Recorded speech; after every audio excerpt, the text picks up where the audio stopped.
Assalamualaikum warahmatullahi wabarakatuh.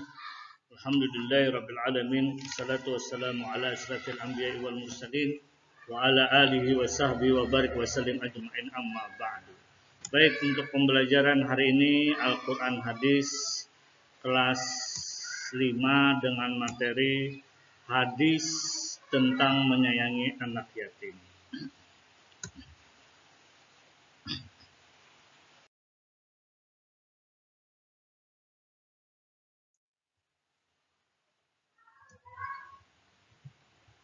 Hadis tentang menyayangi anak yatim itu adalah memberi santunan kepada anak yatim akan mendapatkan keistimewaan di dunia dan di akhirat. Oleh karena itu Islam sangat menganjurkan umatnya untuk menyantuni anak yatim. Menyantuni anak yatim merupakan amalan yang penuh berkah. Anak yatim tentu membutuhkan pengganti orang tua, ya, pengganti orang tua. Tanpa perhatian dan kasih sayang, ia akan bimbang, dengan demikian pertumbuhan pun akan timpang. Jadi menyantuni anak yatim ini termasuk adalah perbuatan yang mulia, yang baik, ya. Menyantuni anak yatim selama ini diartikan pada kebutuhan fisik semata, padahal kebutuhan yang bersifat psikologis sangat diperlukan. Anak yatim butuh figur seorang ayah, artinya perlu seorang ayah sebagai tempat curhat dan bermanja. Oleh karena itu bantuan yang bersifat fisik hendaknya disertai dengan komunikasi yang baik. Dengan demikian kita akan memahami kebutuhan yang bersifat psikologis. Mengapa demikian? Agar kita dapat mengembangkan bakat dan minatnya sehingga bermanfaat bagi masa depannya. Anak yatim adalah seorang anak yang ditinggal mati oleh bapaknya dalam usia belum balik, ya. Adapun seorang anak yang ditinggal mati oleh ibunya dalam usia sebelum balik dinamakan piatu. Jadi ya, kalau ditinggal bapaknya itu dinamakan, ibunya masih ada, dinamakan yatim. Tapi kalau ditinggal ibunya, ya, bapaknya masih ada, dinamakan piatu. Tapi kalau kedua-duanya ditinggal, artinya kedua ayah dan ibunya tiada, itu dinamakan yatim piatu. Oleh karena itu Islam mengajarkan bahwa memberi santunan kepada anak yatim lebih utama dibandingkan kepada anak piatu, ya. Apalagi kepada yatim piatu lebih utama lagi karena mereka kekurangan kasih sayang. Artinya dua-duanya tidak ada, ya. Bapak dan ibunya tidak ada. Batas seorang anak disebut yatim adalah ketika ia sudah memasuki usia balik atau dewasa. Jadi seorang yang ditinggal mati oleh bapaknya sementara ia sudah dewasa tidaklah disebut yatim, ya, artinya sudah besar. Misalnya kita sudah berkeluarga, punya anak, lalu orang tua kita salah satu kedua orang tua itu meninggal, itu bukan dikatakan yatim atau piatu, ya. Jadi dikatakan yatim itu tatkala dia masih kecil sampai dia masih usia balik. Nah, hal ini juga dijelaskan dalam sebuah hadis yang menceritakan bahwa Ibnu Abbas radhiyallahu an pernah menerima surat dari Najdah bin Amir yang menanyakan batasan yatim. Ibnu Abbas radhiyallahu an menjawab, "Kamu bertanya kepadaku tentang kapan terputus sebutan yatim. Sesungguhnya sebutan itu terputus kita ketika ia sudah balik atau menjadi dewasa, artinya sudah balik. Kalau belum, ya, itu terputus, atau menjadi dewasa itu sudah terputus. Tapi kalau belum balik itu masih belum terputus, ya, dengan dikatakan yatim atau piatu. Dari penjelasan di atas diharapkan kita tidak salah lagi dalam memberikan santunan. Selama ini masih ada masyarakat yang memberikan bantuan kepada anak yatim sementara ia sudah dewasa. Meskipun demikian, memberikan santunan kepadanya tidak dilarang. Jika demikian, bukan lagi santunan untuk anak yatim, melainkan santunan untuk keluarga tidak mampu atau miskin, ya. Artinya kalau sudah dewasa, artinya dia tidak punya ayah dan ibu, ya, itu dinamakan membantu keluarga yang tidak mampu, bukan dikatakan membantu sebagai anak yatim. Dalam Islam, anak yatim memiliki hak-hak yang harus ditunaikan oleh ahli waris atau orang yang mampu, ya. Dididik dan diberi makan, ya. Dalam Islam, orang yang menghardik anak yatim tidak menganjurkan memberi makan kepada fakir miskin tergolong orang yang mendustakan agama. Hal ini dijelaskan dalam surah Al-Maun ayat 1 sampai 3. Diurus kehidupannya. Dalam hal ini Rasulullah menganjurkan untuk menyantuninya karena di dalamnya terdapat beberapa keistimewaan. Dicukupi kebutuhannya. Yang ketiga, dicukupi kebutuhannya. Ibnu Abbas meriwayatkan sebuah hadis, barang siapa memberi makan dan meminumi anak yatim di antara kaum muslimin, Allah akan memasukkannya ke dalam surga, kecuali dia melakukan satu dosa yang tidak diampuni. Yang keempat, diberi kasih sayang. Sayyidina Abu Hurairah meriwayatkan sebuah hadis tentang aduan seorang hatinya keras, ya. Lalu Rasulullah bersabda, usaplah kepada anak yatim dan berilah makan orang miskin, ya. Barang siapa mengusap kepala anak yatim, laki-laki atau perempuan karena Allah, artinya karena Allah, ya, karena Allah Ta'ala, maka baginya setiap rambut yang diusap dengan tangan itu terdapat banyak kebaikan.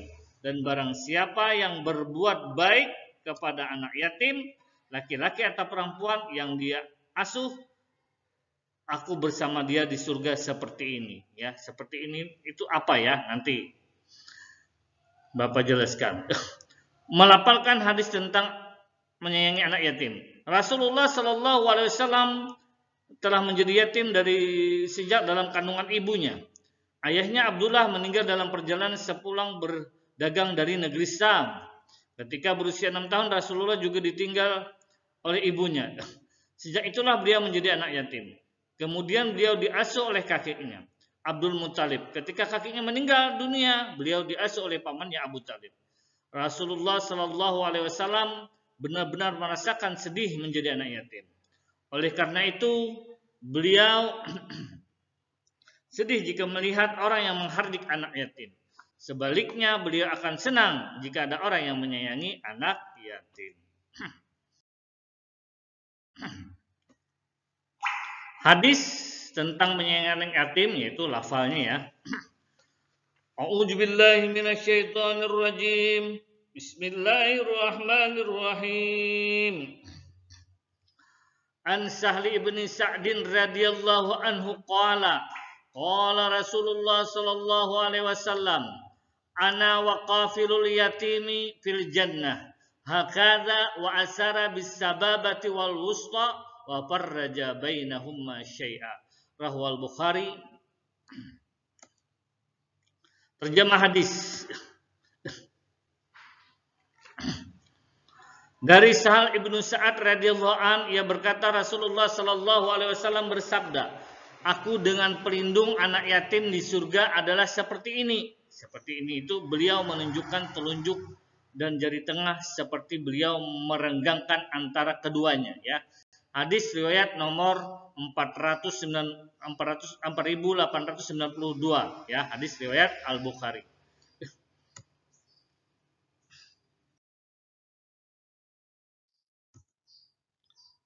Ini mufradatnya, ya. Jadi mufradatnya nanti dibaca, diulang-ulang. Nanti tatkala ada soal kalian dapat menjawab dengan benar, mengartikan mufradatnya, ya.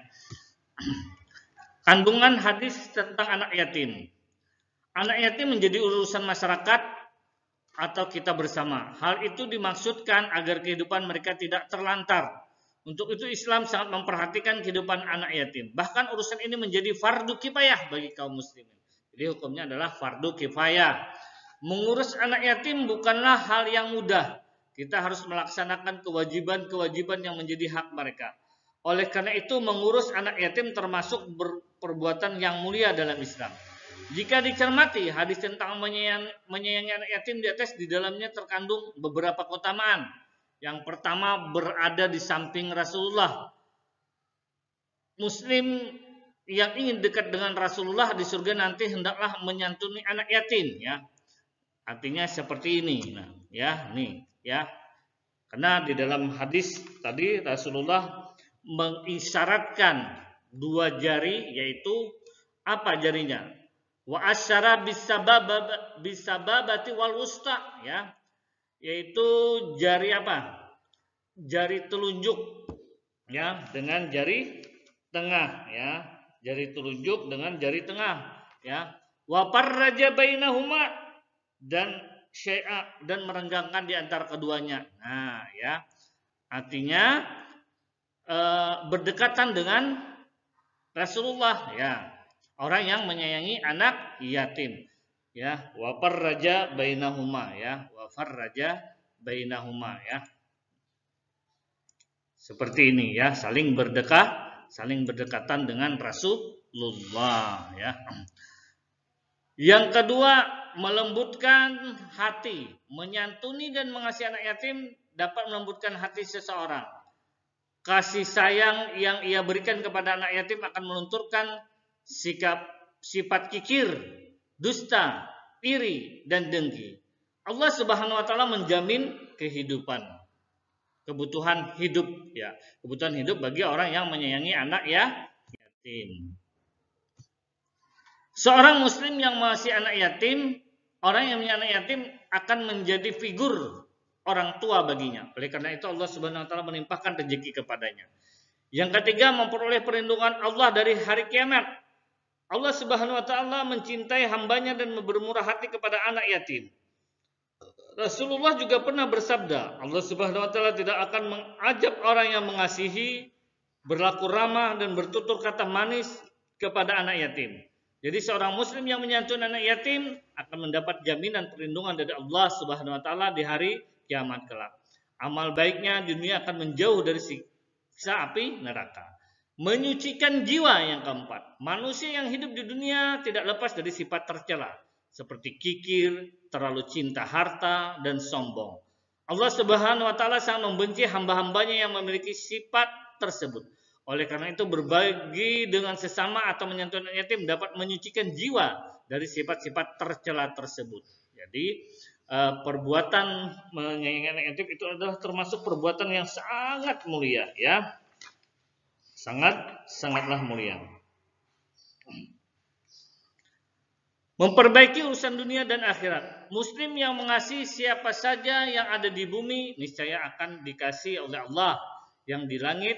Allah Subhanahu wa taala menjanjikan kehidupan yang layak baik di dunia maupun di akhirat bagi siapa saja yang mengasihi sesamanya selama di dunia. Itulah beberapa kandungan yang terdapat di dalam hadis tentang menyayangi anak yatim. Barang siapa yang berbuat baik dan menyisihkan hartanya untuk anak yatim, Allah Subhanahu wa taala memuliakan dirinya selama hidup di dunia, ya, dan memberikan tempat yang terbaik untuk dirinya di akhirat kelak.